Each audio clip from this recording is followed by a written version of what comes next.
Hey folks, welcome. Thanks so much for joining us a little bit early.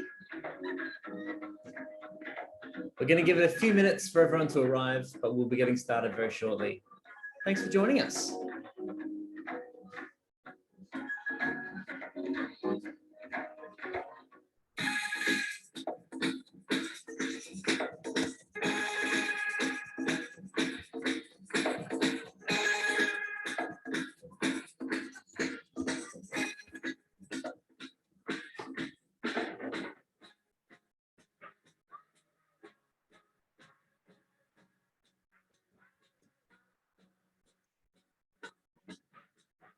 Hello, hey Banu, welcome. Hi, how's it going? Good. Staying warm and dry? Well, I'm down in a very chilly Margaret River. Yes. Yeah, you've been there for ETS. Yeah, travel summit that we've just done some work on yesterday. So yeah, lovely food and wine, which is it's Always. Someone's got to do it. But no, looking forward to this one.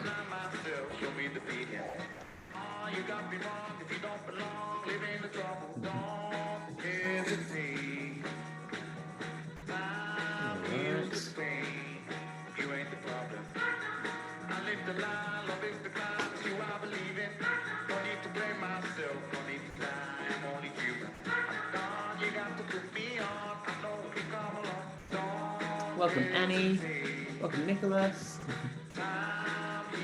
We're giving it a few minutes while everyone arrives. We're expecting quite a few more, and then we'll get started soon. Super.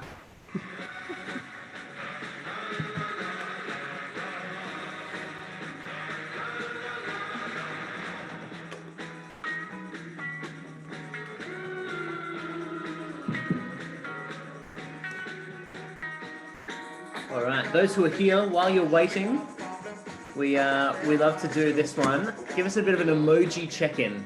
Send us an emoji in the chat to let us know how you're feeling as we head into this workshop.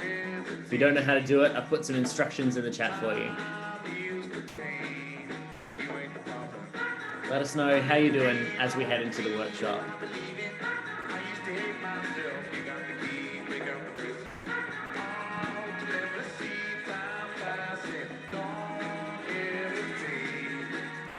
Welcome, David, one of our very last-minute sign-ups. Good to see you in here. Awesome. Thanks, Quentin, Shani. Oh no, Lauren not feeling so well. That's no good.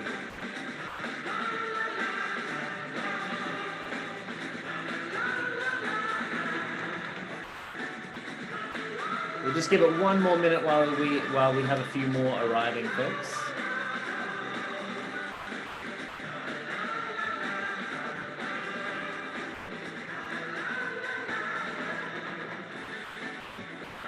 Awesome. Good to see lots of people feeling pretty good heading into the workshop.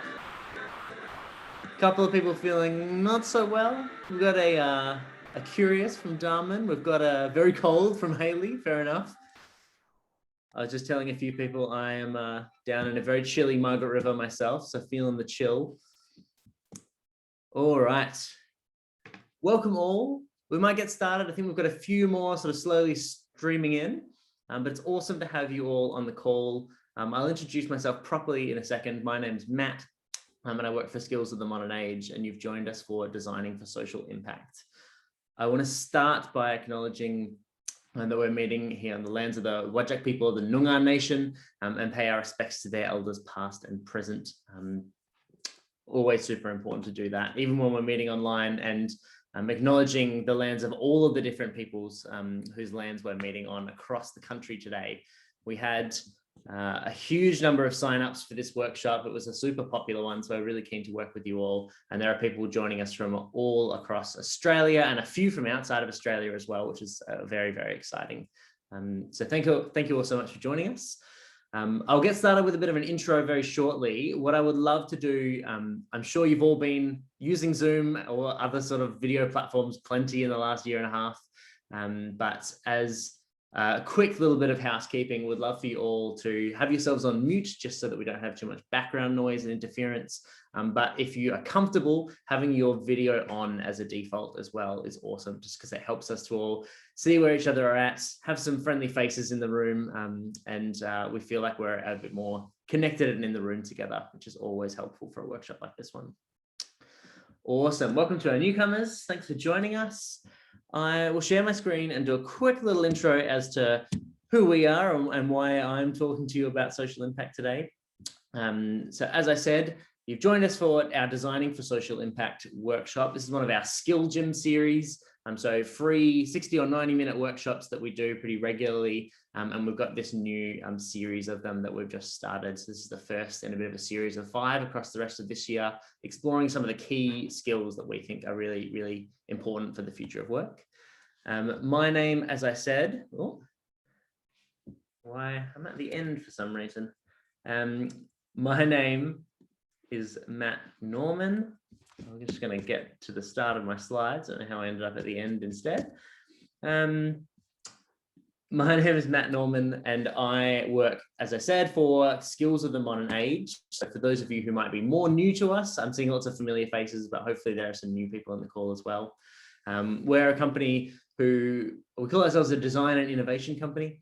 We work with lots of different people across various different sectors and industries.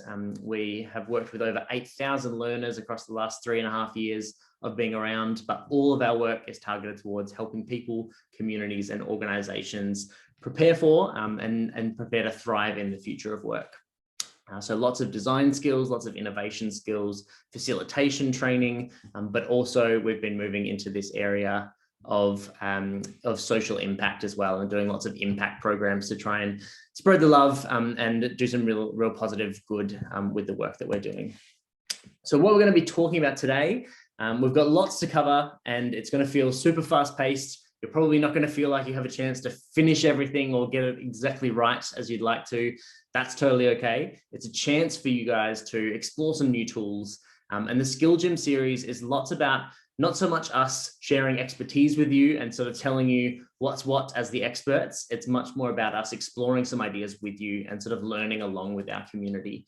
So you'll learn as much from each other as you will from me in this session, and there'll be plenty of chance for some discussion and activities as well.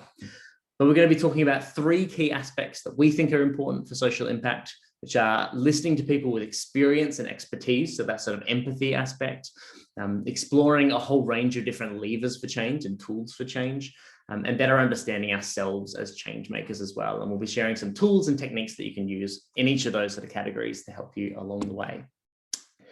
But as with all Skills of the Modern Age workshops, if you've been with us before, you'll know to expect this. We like to do a bit of an icebreaker, something a bit interactive to get started. So our first challenge is going to be a bit of a selfie challenge. If you receive the emails and the things that we asked you to bring along, hopefully you've got something to write with and something to write on next to you. If not, quickly grab that now if you can. Make sure you've got some paper and a pen or a marker or something like that.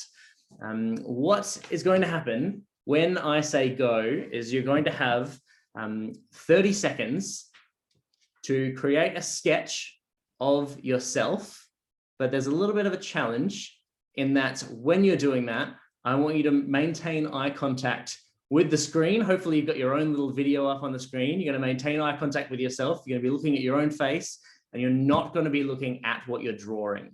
All right, so no peeking at the actual drawing itself across those 30 seconds. You're only looking at the screen. 30 seconds. Are we ready? Get set. Go. You got 30 seconds on the clock. Maintaining eye contact. Don't look at the drawing. Don't be tempted to look down. 20 seconds left. I've got a few people on my screen. I can see some little peaks downwards. Try not to do it. 10 seconds. 5, 4, 3, 2, 1. All right, that is the timer. You've all now got your sketches ready to go. And just to make sure that everyone's feeling pretty good about themselves, I'm going to share mine with you. I actually did the exercise and I timed myself just like you guys. before the session. So if I stop sharing my screen, I'll show you guys what I came up with. This is my sketch of me. So if anyone's worried about this next section, about not being a good enough drawer or theirs isn't good enough, this is sort of the bench line, the benchmark that we're starting with, all right? What I'm going to invite you to do now is jump into some breakout rooms. And I want you to share your little sketches with some of your, the people that are in your breakout rooms. And the question that I want you to answer is, or the sentence rather, that I want you to finish is, in this picture, you can tell I'm a change maker because. In this picture, you can tell that I'm a change maker because. So for mine, I might say, well, I can see that I've got really big glasses on here. In this picture, you can tell that I'm a change maker because I'm using tools to help me to see a little bit better. And that's really important as a change maker, finding different tools that can help us to see insights into the challenges that we're working on a little bit better. All right, so jumping into some breakout rooms, you're going to have a bit of a chance to quickly introduce yourselves. There should be 3 or 4 people per room, and saying, in this picture, you can tell I'm a change maker because what? Making sense? Awesome. I'll see you all soon.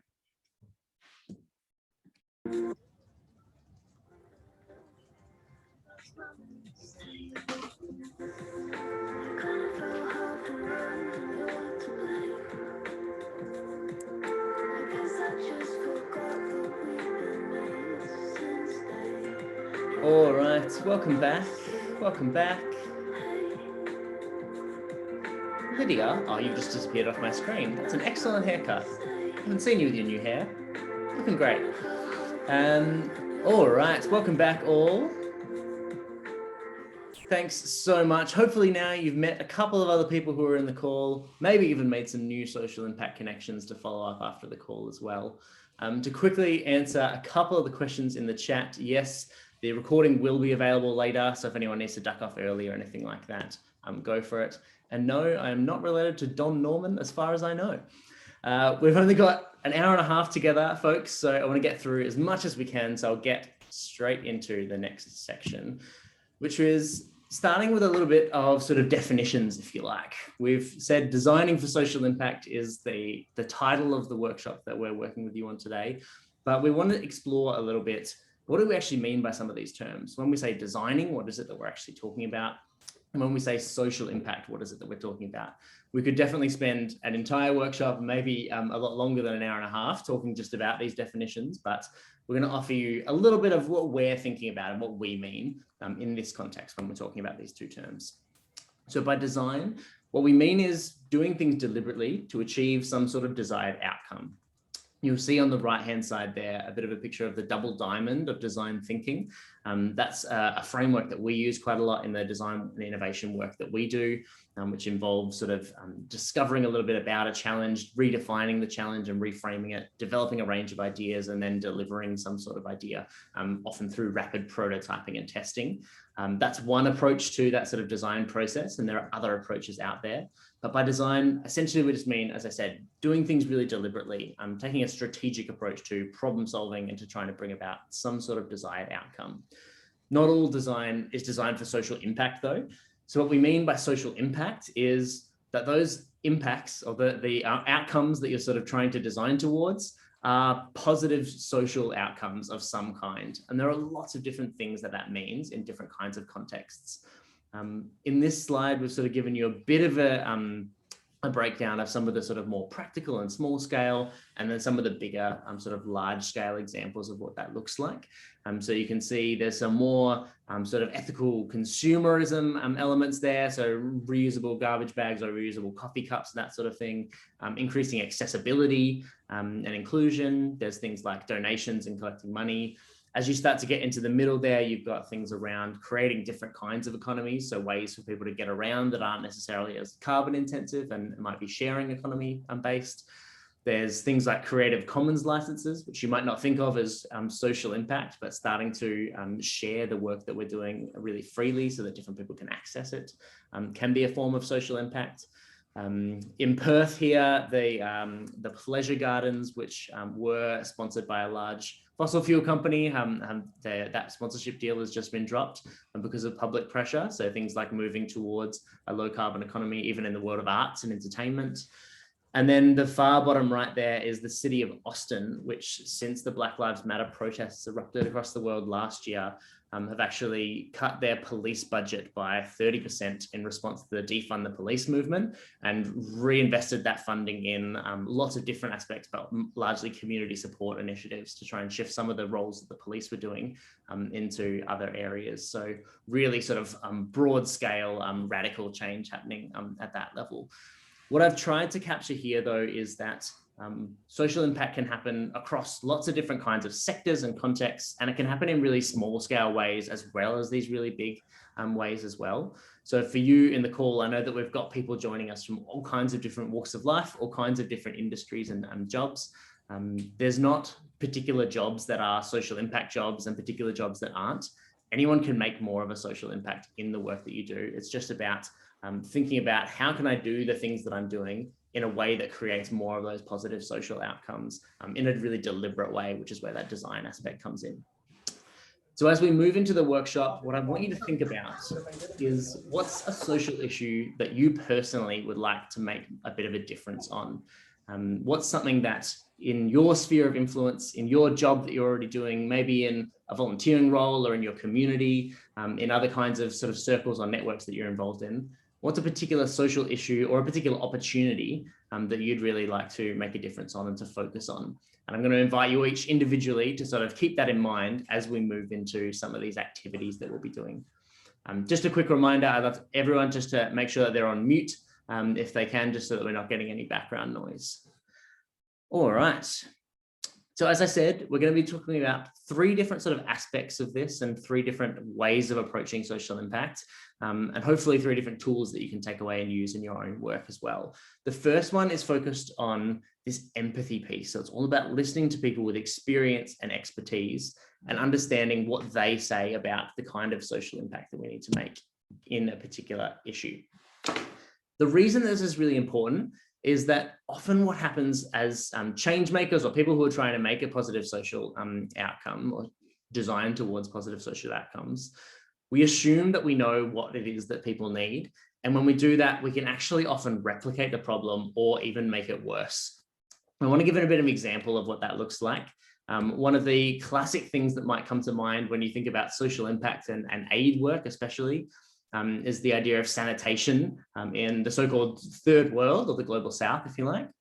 We often see these projects of people going into countries who might be struggling or places that might be struggling financially and building sanitation or sort of creating sanitation projects.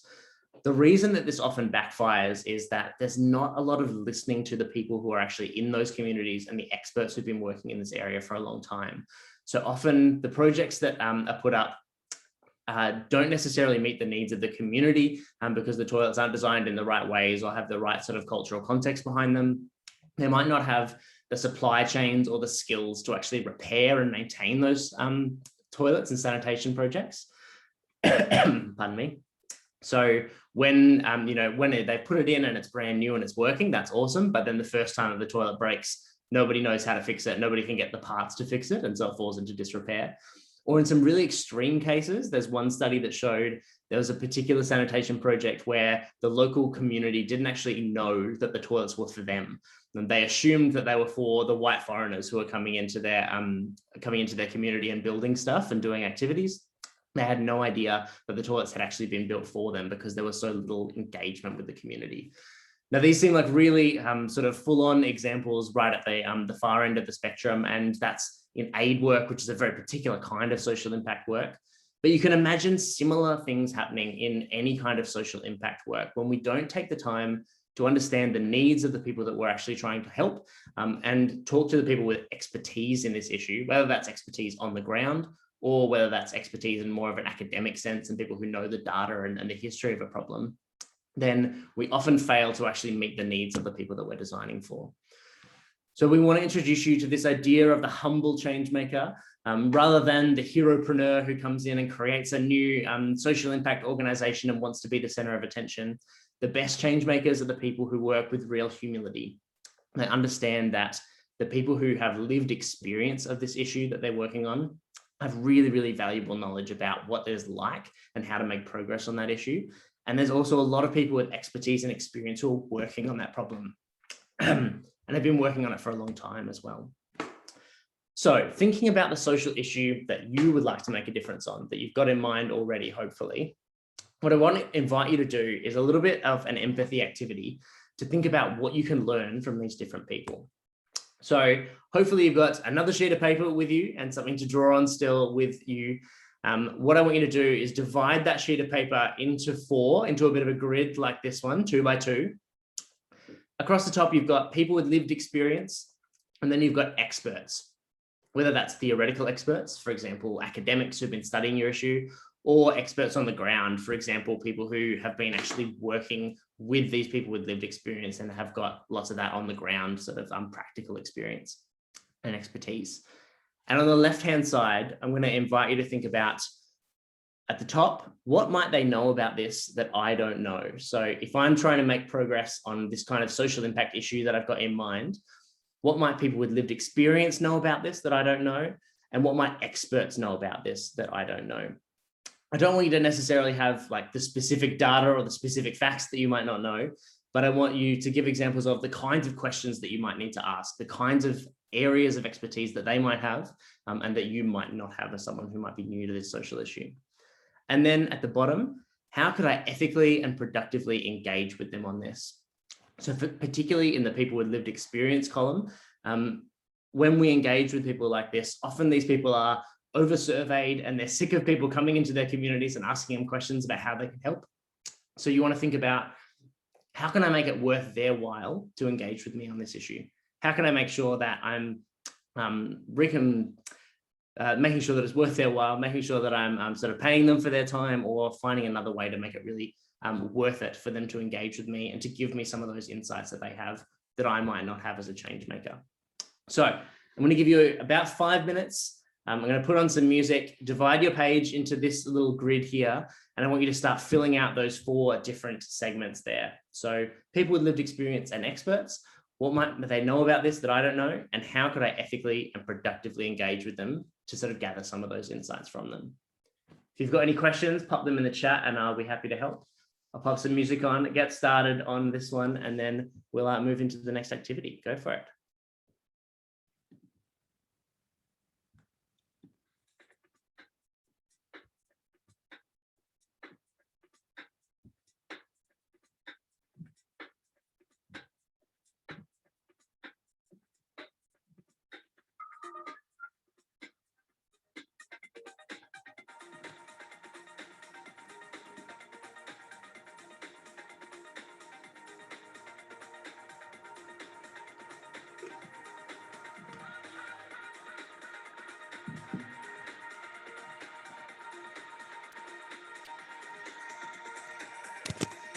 Is this us all working together, or?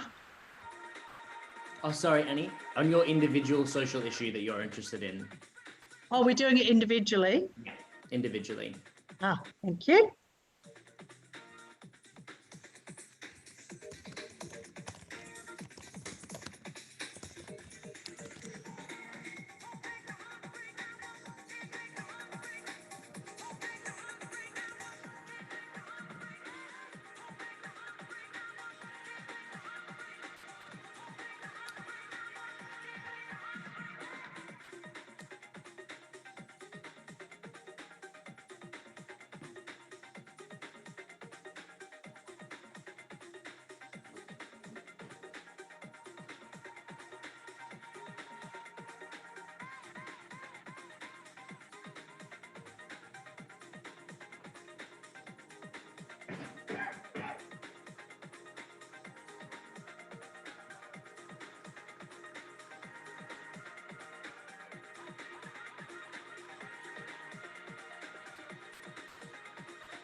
As you get to that bottom row, folks, you're starting to think about some of the different research methods, whether that's interviews and surveys, whether it's observational research, whether it's looking at existing data sets or work that others have already done in this area.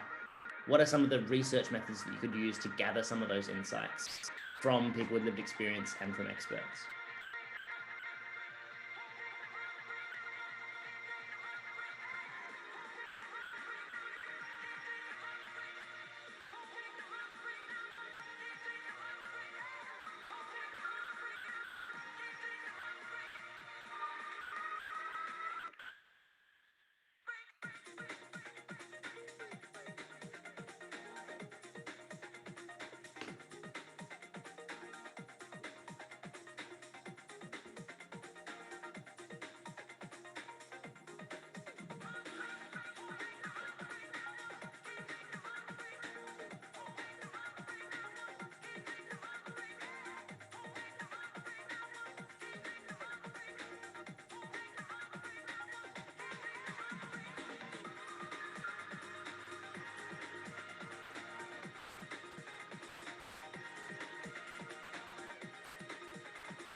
Alrighty, folks, I'll pause you there and I'll stop sharing my screen.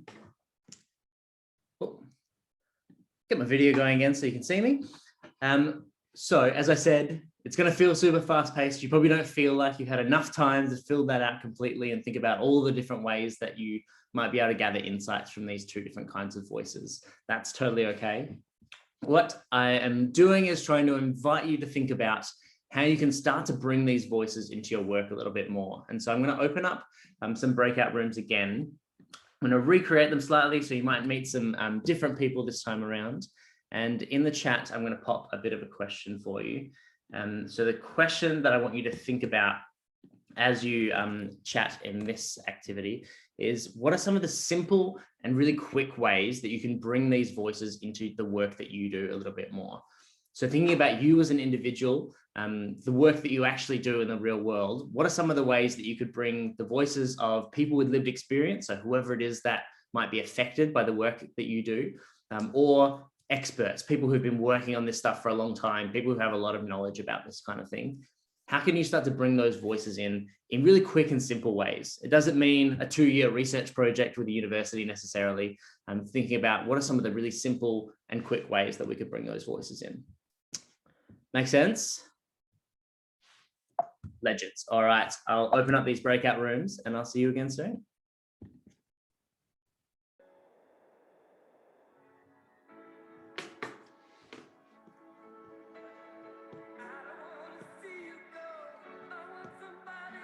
All right, welcome back. There you all are.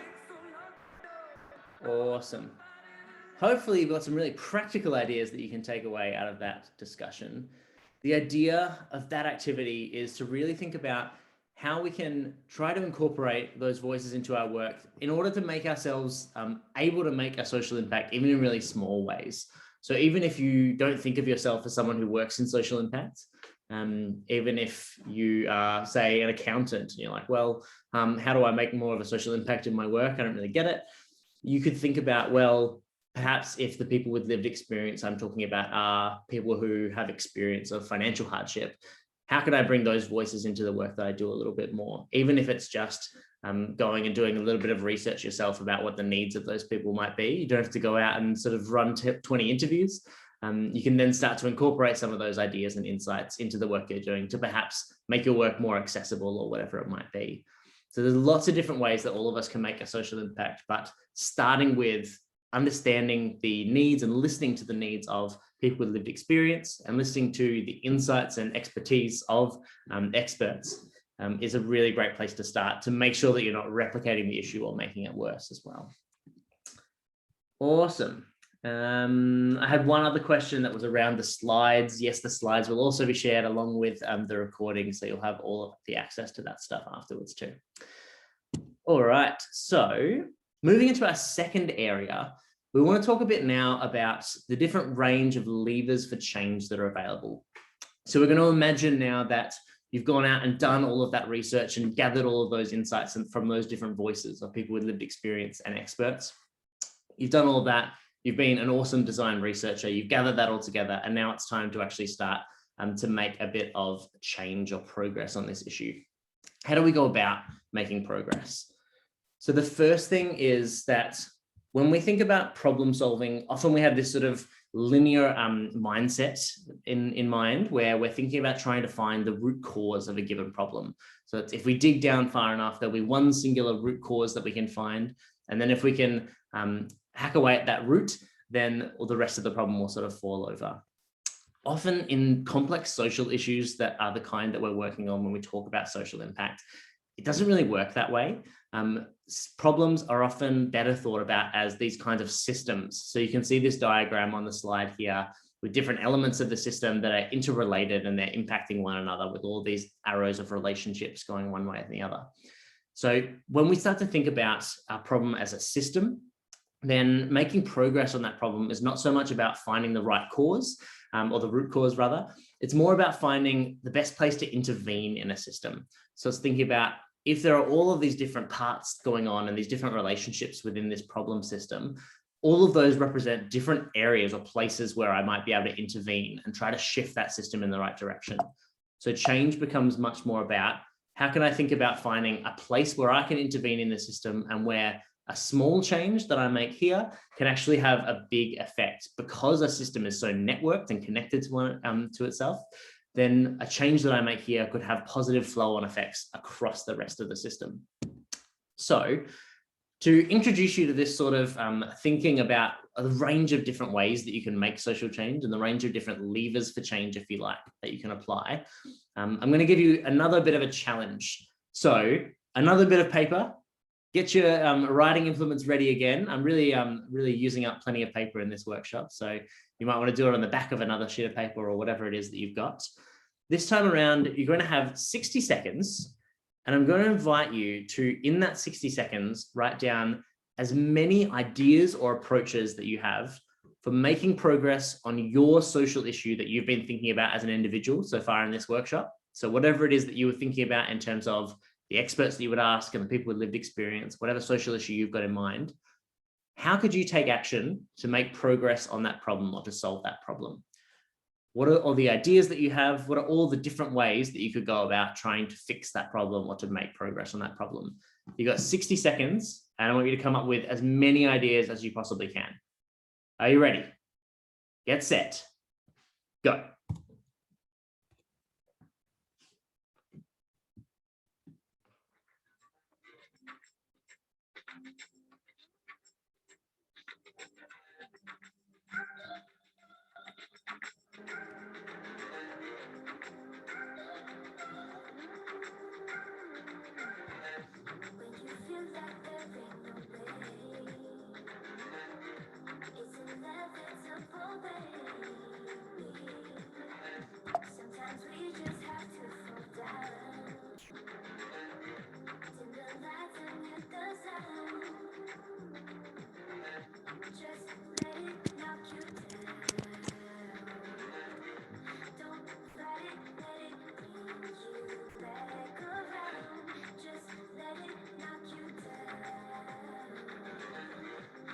All right, 10 seconds left.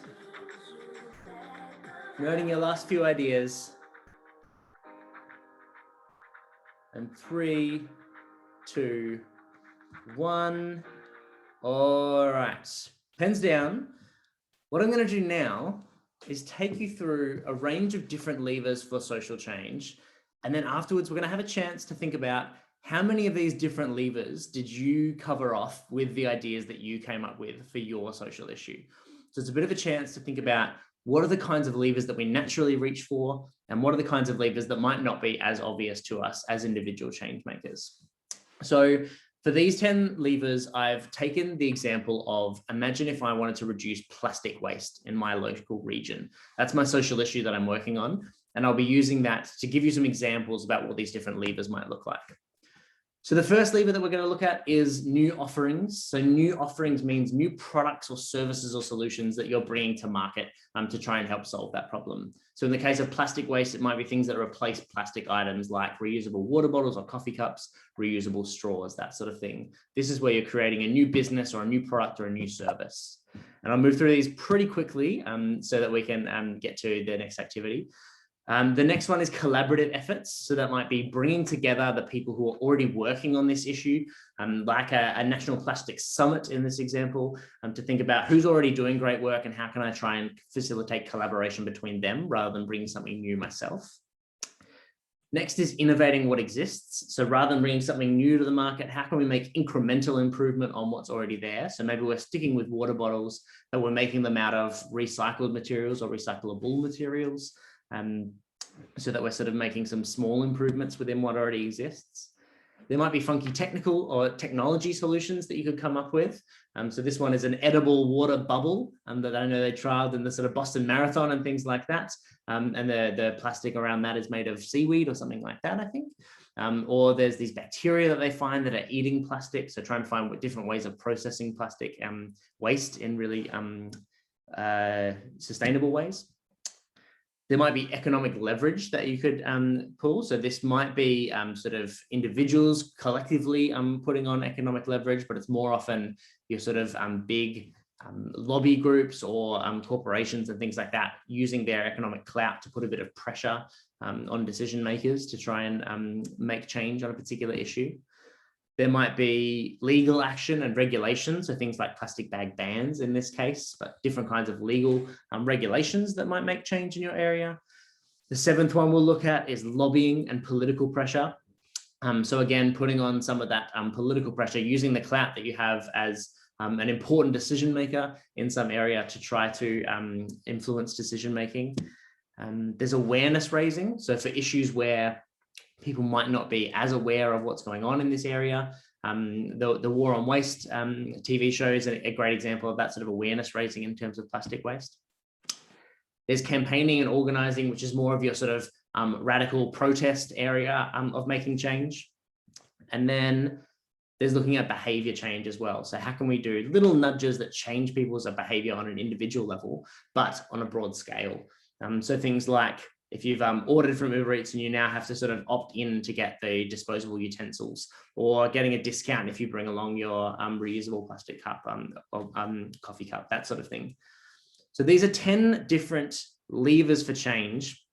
I've given you examples in the case of plastic waste, but you can see that those different levers would apply to all kinds of different social issues. All 10 of them there are different ways that you can approach making progress on a particular social issue. So what I want you to think about now as I send you into some of your breakout rooms is I'm going to invite you to discuss, apologies, I've just seen someone trying to take a photo of that slide. I'll bring it back up for you. What I want you to ask yourselves is, which of those levers did you cover off and which of them did you miss? So looking back at your list that you've just gone through individually, coming up with ideas, I might actually give you 60 seconds or so to go back through your list and think about, all right, which of these levers did I sort of cover off? Did I have a whole lot of ideas in one or two levers? And were there some of those levers that I didn't have any ideas aligned with that kind of lever or that kind of change? And then when we head into our breakout rooms, you're going to have a chance to discuss, why do you think that is? Why are there some levers that sort of come to mind naturally for you and other levers that maybe don't? So I'll bring this list back up again. I'll give you about 60 seconds now to go back through your list. You might want to sort of note down the numbers next to each of your ideas, say, oh, that sort of falls into lever 4 or lever 7. And then I'm going to have you have a chance to discuss in your groups. If you've got any questions, pop them in the chat or you can just speak up as well. Go for it.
Alrighty. The people that I can see, give me a quick indication. Do you need a little bit more time to go through the list, or are you good to go? Thumbs up for a little bit more time. I got a couple of thumbs up. I'll give you another 20 seconds or so with the list.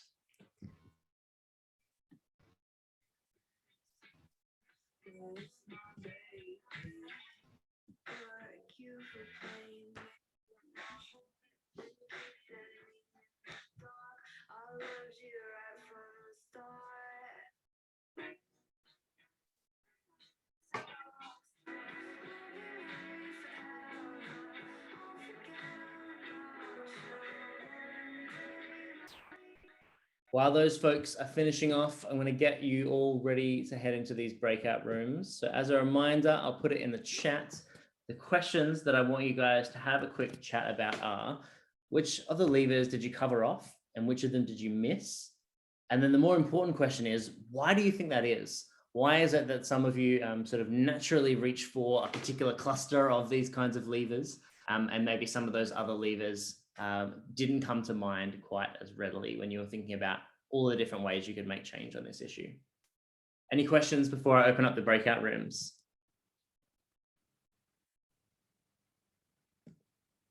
Awesome. Alrighty, I'll open these up now and I'll see you soon.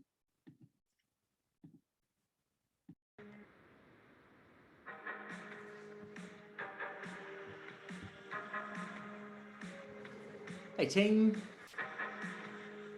where are the rest of you all? Here you all come. All right. I would love to hear from some of the teams this time around on what came up in those conversations. What were some of the areas that people might not have focused on quite so much? And what were some of your discussions around why you naturally reach for some of those levers for change and not others? So has anyone got something to share on one of those questions? Pop your hand up for me. So we've got quite a big group, and I'll call out someone who might like to jump in. You can either physically put your hand up or use the little things down the bottom. Jodes, go for it. Hey, we talked about constraints, but we all had different constraints. So one was in Singapore, for example, there are political constraints. That's why they couldn't focus on that.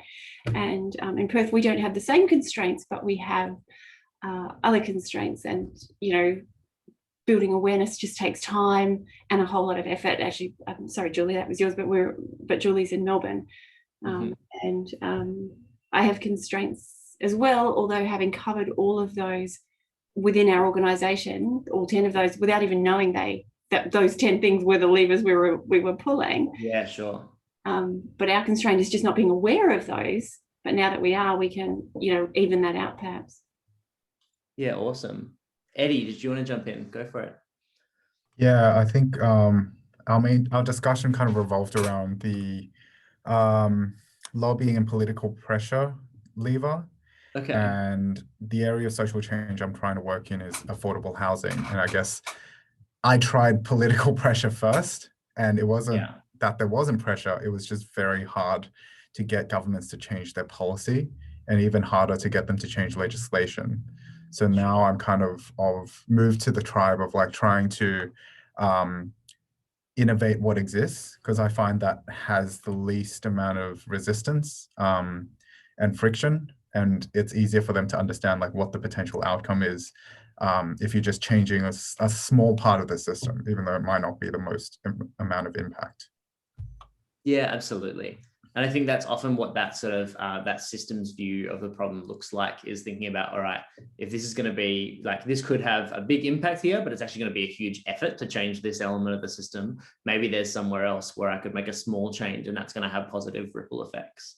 And also we might need people who are working on all of those different parts of the system at the same time, right, as well.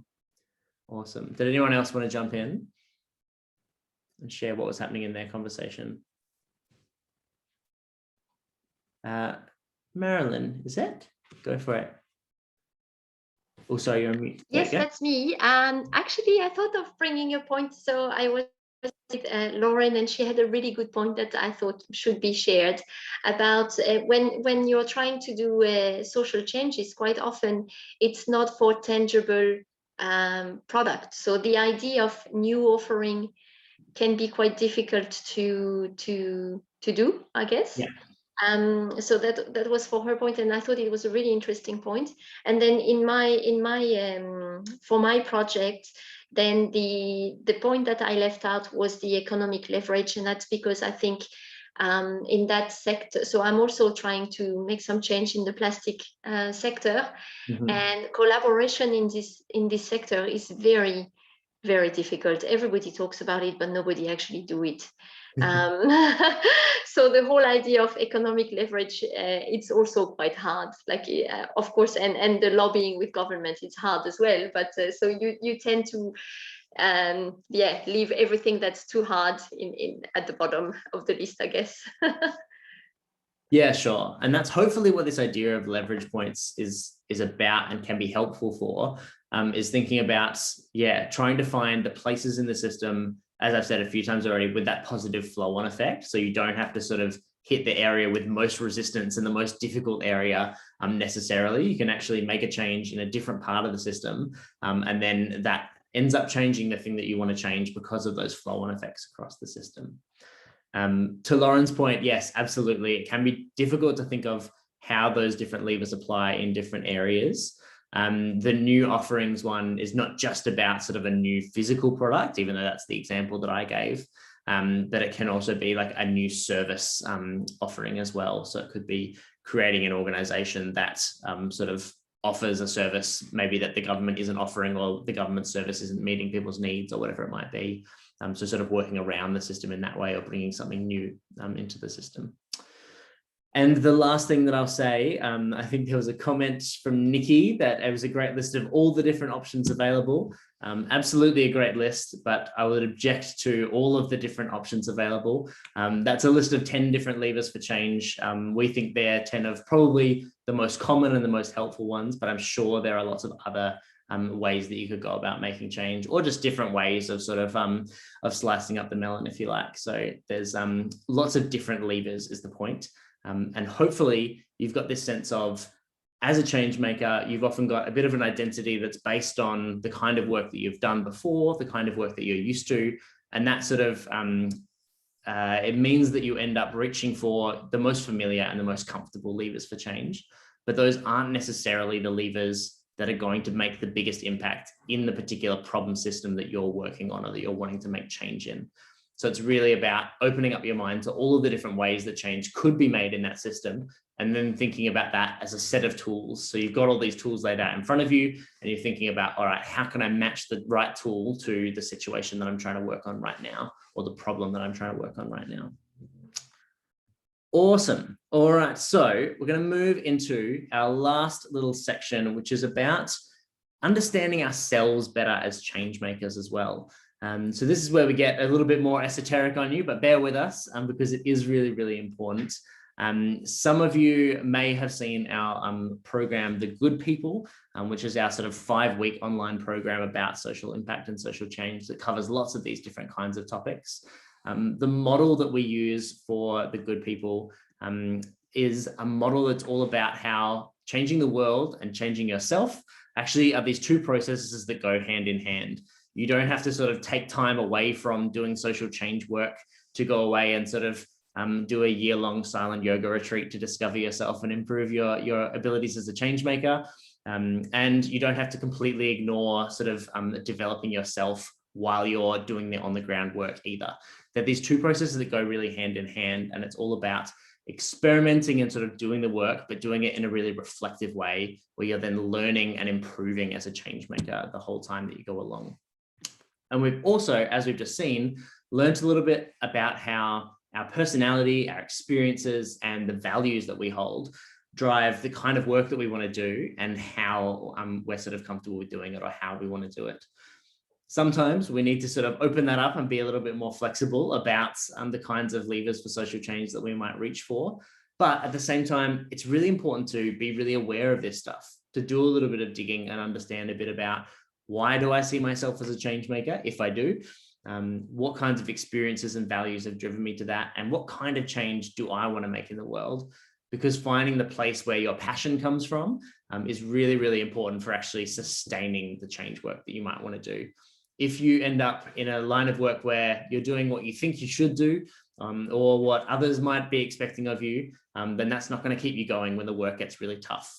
So this is about really finding, where is that place of passion that I might be coming from? So one of the frameworks, and there are many, many frameworks that can help us understand ourselves a little bit better, but one of the ones that we found really helpful in this particular area is this concept of Ikigai. So this is a Japanese concept. The loose translation is reason for being, but I stress loose there. I don't think it's a particularly good translation from the Japanese. But the idea behind Ikigai is that you've got these 4 different interlocking circles, as you can see, and you've got what you love, what you're good at, what you can be paid for, and what the world needs. And the idea is that your reason for being, or your sort of calling, if you like, can be found at the intersection of all of those things. That doesn't mean that it's easy to find, but it can be a really, really helpful framework for thinking through what are those different sort of overlaps between the stuff, between those different sort of categories that you can see on this slide. So we often learn quite a lot about what we're good at and maybe what we can be paid for through our sort of traditional education systems, but they might pay a little bit less attention to what it is that we love. So where is our passion coming from? What really sparks energy in us and makes us feel really fulfilled rather than drained at the end of it? And also what the world needs. So really thinking about how we can match up our passion, as we've just looked at in this systems section that we just looked at, matching up our passion and what we're good at with also what's actually needed in this particular system or this particular problem. What's the particular set of tools that's needed? What's the particular set of skills and resources that's needed to best make change in that particular area? So what you're looking for is trying to find this real sweet spot in the middle, which is hopefully something that you can be paid for at least a little bit, but that's not to say that all change makers need to be doing that work in a paid capacity. Sort of volunteering and community work and even work in your families and networks can be social impact work, and that's really valid as well. But ideally, the dream for many people is to be able to be paid at least a bit for that work that they're doing, but it's also something that they're really good at and that they really love and draw energy from, and it really matches up well with what's needed in that problem system or what's needed in the world in that particular social issue at that time. So we're not going to do the Ikigai one as an activity because it'll take forever, and we want to give you a chance to actually go away and do it properly and do it justice. But if you like that concept, I encourage you to go away and as your homework, firstly, try and see if you can draw 4 concentric circles like that, because it's a lot harder than it looks, or 4 interlocking circles in a Venn diagram rather. And then secondly, have a go at actually starting to fill out what some of those things are for you in your life. What are those things that you love, that you're good at, that you can be paid for, that the world needs? And where are some of the overlaps? Where are some of the sort of intersections there? And they might be interesting areas that you can start to explore a little bit more in your work as a social change maker. But the last activity that I want you to do is a little bit of a reflection and then sharing activity again. And it's sort of inspired by this Ikigai concept, but sort of keeping it a little bit more simple. So I'm going to invite you to reflect on these 2 questions individually first, and then you'll have a chance to share as much as you're comfortable with sharing in your small groups in the breakout rooms as well. So Firstly, what kind of social impact work makes the most sense for you? So is it doing really small things in the kind of job that you're already doing? Pardon me. Sorry. Is it doing really small things in the kind of job and the kind of industry that you're already in? Is it maybe shifting that a little bit into more of a sort of social impact flavored version of what you do? Is it completely radically quitting what you're doing, joining the circus of social impact and sort of starting something completely new? Is it joining a big company that's doing social impact or starting your own social enterprise? Whatever it might be, what's the kind of social impact that feels right for you, that feels like it might align with some of those categories that we've just looked at in the Ikigai concept? And then secondly, what are some of the ways that you could actually get started in that in a really small way in the next 2 weeks? And I've given you that time frame so that it's something that's not, you have to go and do it right now or do it tomorrow, but it's something that's actually a little bit tangible, something really small that you could actually go away and do in the next couple of weeks. Even if it's just a bit of research, a bit of learning about something, a conversation with someone who you know knows about that area or is working in that area. What's something really small that you could do in the next 2 weeks to get started along that journey? So as I said, I'll give you a few minutes to have a look at this individually sort of quietly, and then you'll have a chance to share as much as you'd like to with your small group. If you've got any questions, then shout out or whack it in the chat and I'll have a look at that as well. Go for it.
Alrighty, folks.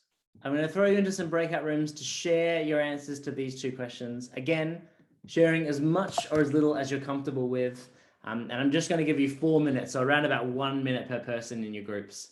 So not too long on this one, but just sharing as much as you'd like to around what do you think is the kind of social impact that makes sense for you, and what's something that you might be able to do in the next couple of weeks to get started along that journey. All right, opening up these rooms for you now. Bear with me.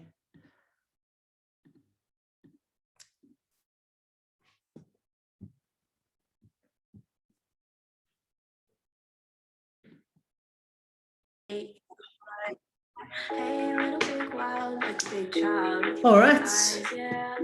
Thanks, folks. We're going to wrap up very shortly. Thank you so much for joining me for this workshop. It's been awesome to have you all here. What I'll do is just super quickly pop our, is that working for me or not? Our little link to our survey for a bit of feedback in the chat there. And we'd love for you guys to take just a couple of minutes to let us know what the workshop was like, what we could do differently next time to improve it and make it even better for you as well. The very last thing that I wanted to do is, for those of you who are super interested in this kind of work, share a little bit about the Good People program and the new form that it's taking. So we've just finished building our brand new self-paced online interactive The Good People program. So we've gotten the entire program, filmed all the facilitation, put it up online. There's lots of interactive elements and activities all through it as well. We'll be sharing some codes with you all for a little bit of a discount on that program as well very soon.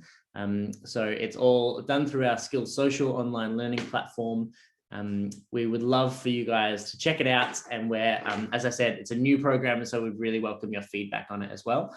But if you keep an eye on your inbox, everyone who signed up to this workshop is going to be getting an exclusive discount code headed your way very soon. So keep an eye out for that one. And if you're interested in that, the Good People program, then we'd love to have you on board.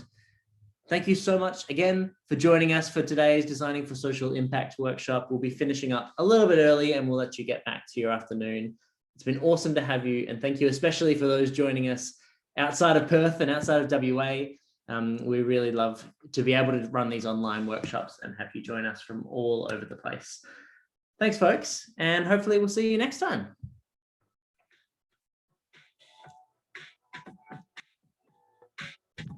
Thank you.